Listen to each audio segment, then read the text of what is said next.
Dans les champs d'Acadie, le blé dansait au vent. Sur les terres du Nouveau-Brunswick, on vivait doucement. Entre mer et rivière, on bâtissait nos jours, sans savoir que l'histoire nous jouerait un sale tour. Nos pères parlaient français, nos mères chantaient le soir.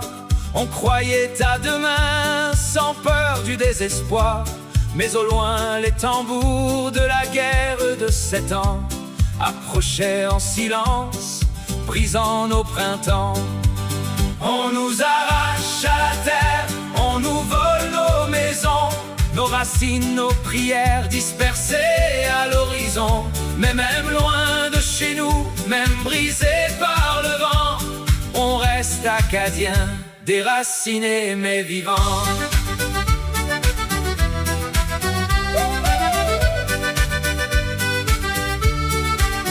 Ils sont venus un matin, soldats au cœur de pierre, nous lisant nos destins comme une simple prière. Par ordre du roi, qu'il disait sans trembler, mais c'est toute une nation qu'il venait condamner. On a brûlé nos granges, on a vidé nos vies, des enfants dans les larmes, des mères sans abri, des bateaux trop pleins, direction nulle part, vers les États-Unis, l'Angleterre dans le noir. On nous arrache à la terre, on nous vole nos maisons, nos racines, nos prières dispersées à l'horizon. Mais même loin de chez nous, même brisés par le vent, on reste acadien, déraciné mais vivant.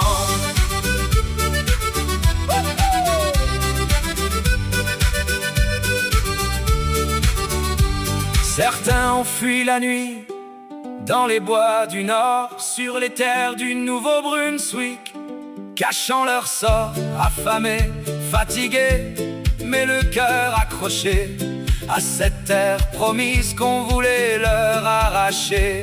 D'autres ont pris racine en Louisiane, leur accent dans la voix, la mémoire en survie.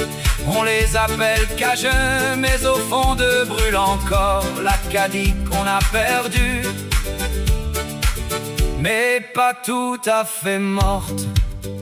Et les années ont passé, mais pas la mémoire.